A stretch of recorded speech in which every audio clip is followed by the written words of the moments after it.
Hi అండి, hello అందరికీ నమస్తే. అందరూ ఎలా ఉన్నారండి? మేము బాగున్నాం, మీరు కూడా బాగుండాలి మనస్ఫూర్తిగా కోరుకుంటున్నాను. ఈ రోజు అయితే పప్పు బీరకాయ అయితే చేస్తున్నానండి. ఇదిగోనండి, బీరకాయలు నీట్గా చెక్కేసుకున్నాను చక్కగా. ఇప్పుడు బీరకాయలు అయితే నేను కట్ చేసేసుకుంటున్నాను. బీరకాయ పప్పులో ఏమేమి వేస్తాను. ఇది అన్నం అయితే అవుతుంది, అన్నం అయితే ఉడుకుతుందండి. ఇప్పుడు బీరకాయ పప్పు పొయ్యి మీద వేసేసి నా పని నేను చేసుకుని కొంచెం ప్రేయర్స్ అవుతున్నాయండి. మాకు ప్రేయర్కి అయితే వెళ్ళిపోతాను.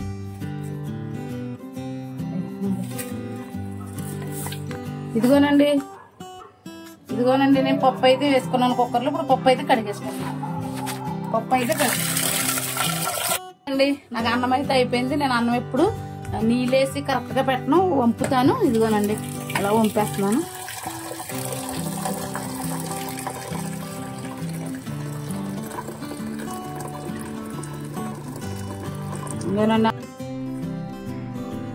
ఇదిగోనండి ఉల్లిపాయలు, పచ్చిమిరపకాయలు, కరివేపాకు.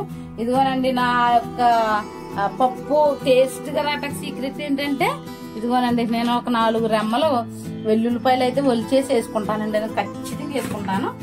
తర్వాత వచ్చేసి చక్కగా ఇదిగోనండి కరివేపాకు ఇలా కీప్ చేసుకుంటాను అన్నాను కదా, కరివేపాకు అయితే వేసుకుంటాను. ఇలా నీట్ గా కడిగేసుకుని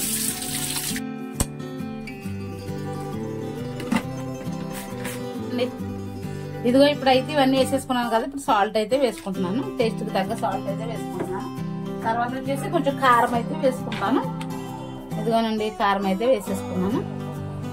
తర్వాత వచ్చేసి పసుపు అయితే వేసుకుంటున్నాను.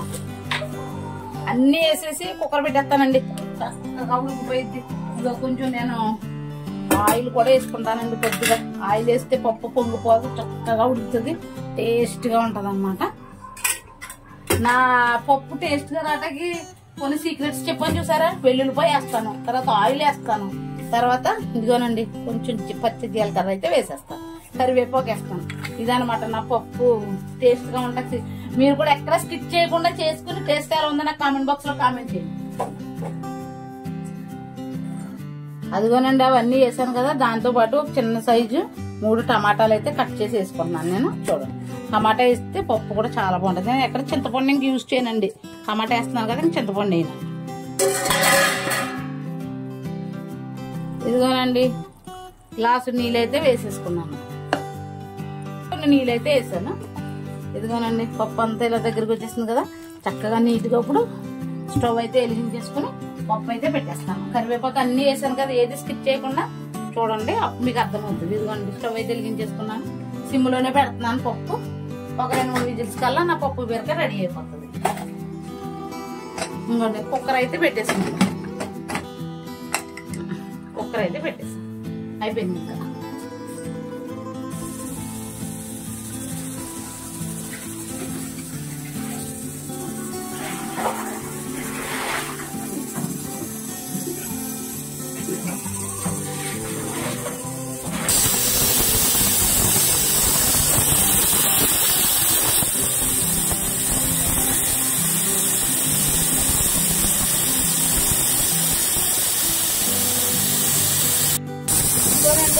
నేను 3 విజిల్స్ కంటే ఎక్కువ వేయించినాను. పప్పు టమాటా పప్పు ఏది వేసి 3 విజిల్స్ వేయించాను. మంచి ఉడికిపోతుంది సిమ్లో పెట్టి. ఇదిగోనండి పప్పు అయితే ఉడికిపోయింది.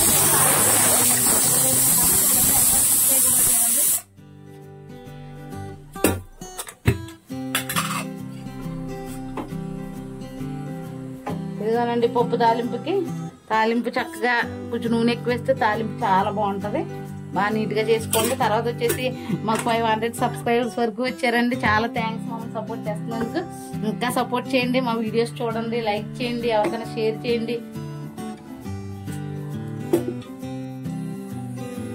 ఇదిగోనండి అందరూ నచ్చాలని లేదు కదా, నా వాయిస్ ని కొంచెం మీరు అలవాటు చేసుకుని నన్ను లైక్ చేయండి, సబ్స్క్రైబ్ చేయండి మర్చిపోయింది. ఇదిగోండి తాలింపుకి సంబంధించిన వెల్లుల్లిపాయలు కొంచెం చిట్టకొట్టి పెట్టుకున్నాను, జీలకర్ర, ఆవాలు, అవి వచ్చేసి కరివేపాకు, ఇదిగోనండి ఎండుమిరపకాయలు. ఇప్పుడు తాలింపు అయితే వేసేస్తాను.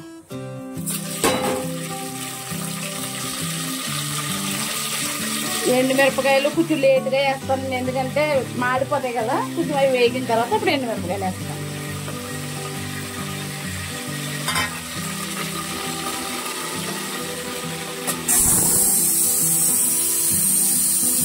మన పప్పు ఎలా ఉందో చూద్దామండి. పప్పు బాగా ఉడికిపోతుంది. నేను పప్పు అయితే విజిల్ తీసేస్తున్నాను, టైం అయిపోతుంది. లేకపోతే విజిల్ అలా వదిలేస్తానండి, టైం ఉంటే నాకు ఇప్పుడు ఏడికెళ్ళి టైం ఉంది, టైం అయిపోతుంది. అందుకే నేను విజిల్ బలవంతంగా ఓపెన్ చేస్తాను అన్నమాట. ఇదిగోనండి మన పప్పు అయితే ఉడికిపోయింది చూసారా. నేను చెప్పాను కదా చాలా బాగా ఉడికిపోతుందని, ఏ విధంగాను. ఇదిగోనండి ఆ పప్పు అయితే ఉడికిపోయింది. నేనైతే దీన్ని మ్యాష్ చేసేస్తున్నాను, అక్కడైతే తాలింపు అవుతుంది. ఇదిగోనండి పప్పు అయితే రుబ్బేస్తున్నాను, తాలింపు అయితే అక్కడ రెడీ అయిపోతుంది కదా. ఇప్పుడు నేను చెప్పాను కదా తాలింపు, ఇదిగోనండి నేను ఇప్పుడు ఎండుమిరపకాయలు అయితే వేసేస్తున్నాను. తాలింపు చూసారా ఎంత చక్కగా వేగిపోయిందో.